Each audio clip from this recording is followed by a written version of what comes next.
అందరికీ నమస్కారం. అందరూ ఎలా ఉన్నారు? ఇవాళ మనం ఏకాదశి దేవి కథను తెలుసుకుందాం. తిథుల్లో 11వ తిథైన ఏకాదశి ఎలా ఉద్భవించింది? రండి ఆవిడ కథను తెలుసుకుందాం. పూర్వము మురాసురుడు అనే ఒక రాక్షసుడు ఉండేవాడు. అతను మహాబలవంతుడు. ఇంద్రాది దేవతలను సైతం ఓడించి త్రిమూర్తుల మీదకే కాలు దువ్వడం మొదలు పెట్టాడు మురాసురుడు.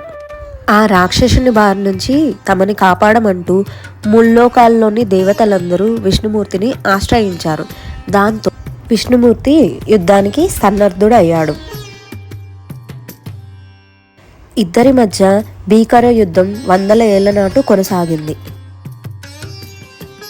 ఆ యుద్ధంలో కలిగిన అలసటను తీర్చుకోవడానికి విష్ణుమూర్తి ఒక గృహలో విశ్రమించాడు. విష్ణుమూర్తి విశ్రాంతి తీసుకుంటున్నాడు అన్న విషయం మురాసురునికి చేరింది. విష్ణుమూర్తిని నిద్రలో ఉండగానే తనని సంహరించాలని నిదానంగా ఆ గృహను చేరుకున్నాడు. ఎప్పుడైతే చెడు ఆలోచనతో ఆయన దగ్గరకు మురాసురుడు చేరుకున్నాడో వెంటనే విష్ణుమూర్తిలో నుంచి ఒక శక్తి ప్రభవించింది. ఆమె ఏకాదశి. మురాసురుడు ఆమెను చూసి మనసు పారేసుకున్నాడు. ఆవిడను వివాహం చేసుకోమని కోరాడు. కానీ ఏకాదశి నాతో యుద్ధంలో గెలిస్తేనే నిన్ను వివాహం ఆడుతాను అని చెప్పింది. ఆ మురాసురుడు ఏకాదశితో భీకర యుద్ధం చేశాడు. కానీ ఆవిడ చేతిలో ఓడిపోయాడు. ఆవిడ ఆ మురాసురుని సంహరించింది. తన రక్షణ కోసం ప్రత్యక్షమైన ఏకాదశి దేవతను చూసి విష్ణుమూర్తి చాలా ప్రసన్నుడయ్యాడు.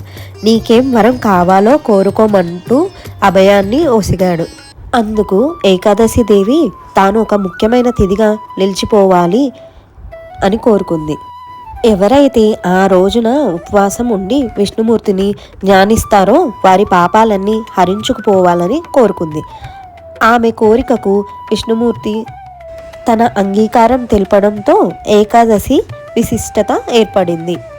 మురాసురుని సంహరించినందుకు విష్ణుమూర్తికి కూడా మురారి అన్న పేరు సార్థకమైంది. కార్తీక మాసంలో వచ్చే 2 ఏకాదశి తిథులు చాలా విశేషమైనవి. అసలు ఏకాదశి దేవతే కార్తీక మాసంలో జన్మించింది అని ఒక నమ్మకం.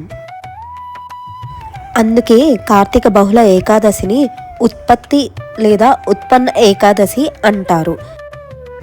ఏకాదశి నాడు ఉపవాసం ఉండాలి అనుకునేవారు ఆ తిథి మొదలైనప్పటి నుంచి ఏకాదశి గడియలు ముగిసే వరకు ఎలాంటి పక్వాహారము తీసుకోకుండా ఉంటారు.